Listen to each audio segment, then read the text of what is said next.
Bismillahirrahmanirrahim. Assalamualaikum warahmatullahi wabarakatuh. Kami dalam presentasi ini kami akan menjawab studi kasus 5 yang mana pembahasannya tentang digitalisasi teknologi dipandang bisa menjadi jalan keluar untuk mendobrak peningkatan keuangan syariah.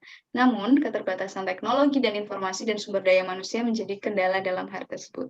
Dalam tim ini kami beranggotakan Dian Wahyudi, Farida Nurazidah, dan saya Hanifah Salsabila. Di mana OJK menilai bahwasannya digitalisasi merupakan langkah yang akan terjadi di masa depan. Oleh karena itu, dibutuhkanlah kemajuan dari fintech itu sendiri, financial technology. Di mana financial technology di Indonesia saat ini sedang berkembang pesat. Oleh karena itu, keberadaan fintech diharapkan dapat mampu mempercepat digitalisasi UMKM di Indonesia. Dan sampai saat ini jumlah fintech yang ada di Indonesia yang sudah terdaftar di OJK itu sebanyak 149 perusahaan. Salah satunya yaitu seperti PT Kuai Tech Indonesia, PT Rezeki Bersama Teknologi, dan PT Uangmi Fintech Indonesia. Dan kemudian berikut adalah contoh ilustrasi teknologi digital yang telah hadir di setiap sisi kehidupan kita, di mana seperti kebutuhan kita sehari-hari, bahkan entertainment yang kita sukai, dan berbagai akses lainnya seperti transportasi juga dapat mudah didapatkan dengan kemudahan teknologi digital. Kemudian, definisi fintech sendiri yaitu adalah inovasi di bidang finansial yang mana mengonversi bidang bisnis menjadi lebih moderat dan modern, yaitu dengan mengombinasikan sistem keuangan dengan teknologi yang dapat membuat transaksi keuangan lebih praktis, cepat, dan aman. Dan adapun fintech di Indonesia itu sudah ada sejak tahun 2006, namun pada tahun 2015 fintech di Indonesia memperoleh kepercayaan dari masyarakat sehingga fintech di Indonesia sekarang ini sangat cepat berkembang daripada tahun sebelum-sebelumnya. Pemanfaatan uang elektronik sudah semakin menjangkau kehidupan sehari-hari berbagai lapisan masyarakat di Indonesia. Tentunya nilai transaksinya bahkan mencapai 7,69 triliun. Uang elektronik syariah tentunya berbeda dengan versi konvensional, di mana uang elektronik syariah ini menggunakan prinsip syariah, seperti akad wadiah, yaitu titipan, dan kord untuk pinjamannya, seperti antara penerbit dan pemegang di perbankan syariah. Kemudian, potensi uang elektronik syariah juga semakin bersinar, tatkala para bank syariah itu melakukan merger. Dan dengan mayoritas penduduk muslim, maka pemanfaatan uang elektronik syariah di Indonesia ini memiliki pangsa yang sangat besar. Terlebih Indonesia merupakan salah satu pemain penting dalam peta perekonomian syariah global, yang tentunya akan meningkatkan juga ekonomi syariah di tingkat nasional. Mana kita akan lebih membahas kepada analisis SWOT ya, di mana fintech ini kan sudah berkembang pesat di Indonesia. Tentunya kita juga memerlukan analisis SWOT guna evaluasi ke depannya tentang fintech itu sendiri. Di sisi kekuatan, fintech ini memiliki kemudahan yang dapat digunakan untuk akses data layanan digitalisasi. Kemudian prosesnya ini juga dapat menjangkau kelompok masyarakat yang lebih kompleks lagi, lebih jauh lagi. Biaya yang digunakan pun relatif lebih hemat dan juga biaya pemasaran yang digunakan lebih hemat juga. Dan varian produk digitalisasi ini diantaranya ada mobile banking, internet banking, SMS banking, dan juga call banking. Oke, next. Di sisi weakness-nya sendiri, tentunya fintech ini masih memiliki beberapa kelemahan ya. Di antaranya tentunya harus dituntut untuk memiliki koneksi internet yang sangat mendukung gitu. Kemudian tidak banyak juga ya, tidak jarang juga kita menemukan kasus kalau adanya penyadapan gitu atau pembobolan tentang data yang diperoleh dari sistem digital ini. Dan pengetahuan masyarakat akan teknologi finansial ini relatif masih sangat rendah. Juga ketimpangan yang terjadi antara wilayah-wilayah perkotaan dan juga wilayah 3T ini masih sangat besar gitu. Oke, next.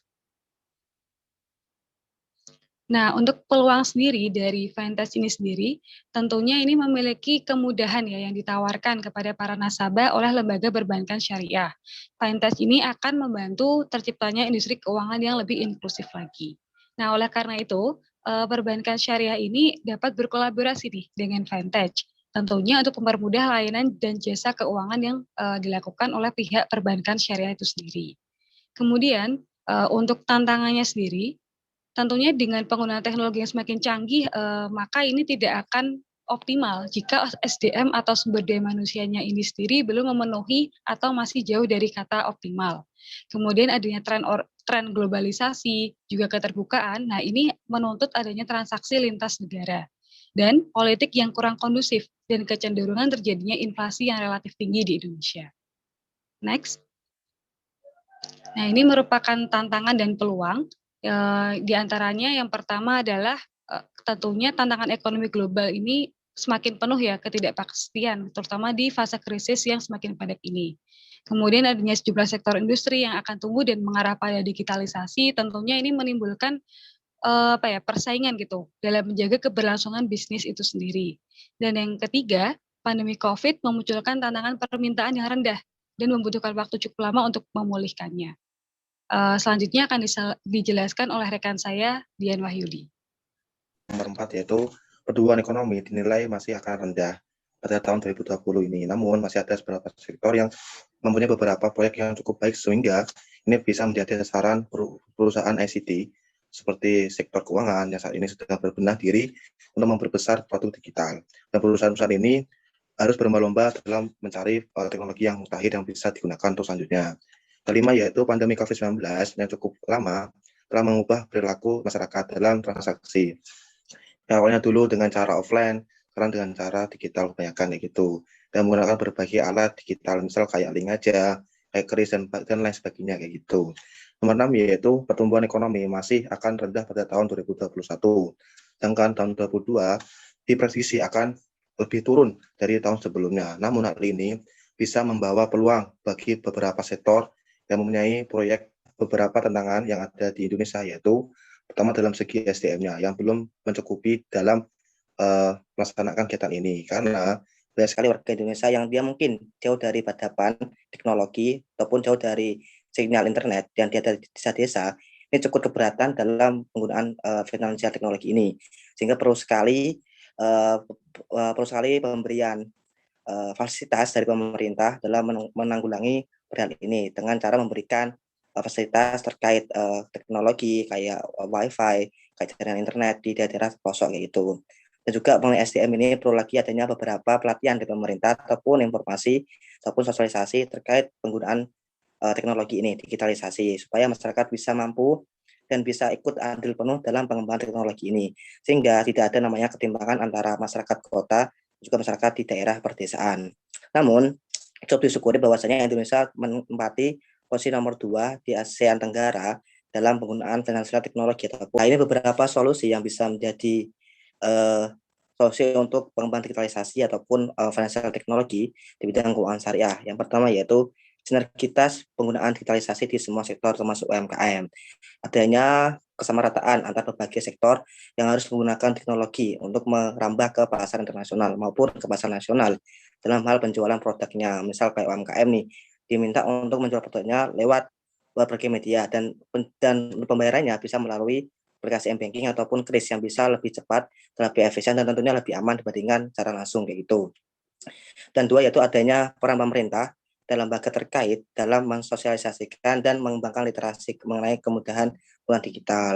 Dan jelas bahwasanya pemerintah harus turun andil penuh dalam memberikan pemahaman ke masyarakat bahwasanya sekarang kita sudah alih ke digitalisasi. Ini sesuai dengan Perpres nomor 114 tahun 2020 yang ditetapkan pada 7 Desember tahun 2020 tersebut merupakan pengganti pada Perpres nomor 82 tahun 2016 yang merupakan penguatan atas SNKI sebelumnya yang bertujuan untuk mempercepat dan meningkatkan akses keuangan kepada seluruh masyarakat.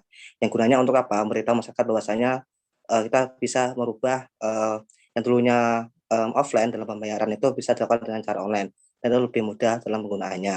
Terus yang ketiga yaitu peran penting pemerintah dalam membuka investor advantage pada fintech guna memaksimalkan ketanggihan penggunaan digitalisasi. Perlu sadari juga bahwasanya pemerintah juga perlu namanya investor luar, orang-orang luar untuk membantu dalam sektor pembiayaan dalam segi apa infrastruktur digitalisasi, karena Indonesia masih banyak sekali kekurangan dalam digitalisasi, makanya perlu sekali banyak anggaran dana ataupun anggaran bantuan dari investor-investor yang mampu membantu Indonesia dalam segi itu. Dan tentunya diharapkan bisa menunjang perekonomian Indonesia pada tahun 2030 ataupun 45 kayak gitu. Mungkin sekian dari kami, kurang lebihnya kami mohon maaf. Akhirul kalam, wallahu muwaffiq ila aqwamit thoriq. Wassalamualaikum warahmatullahi wabarakatuh.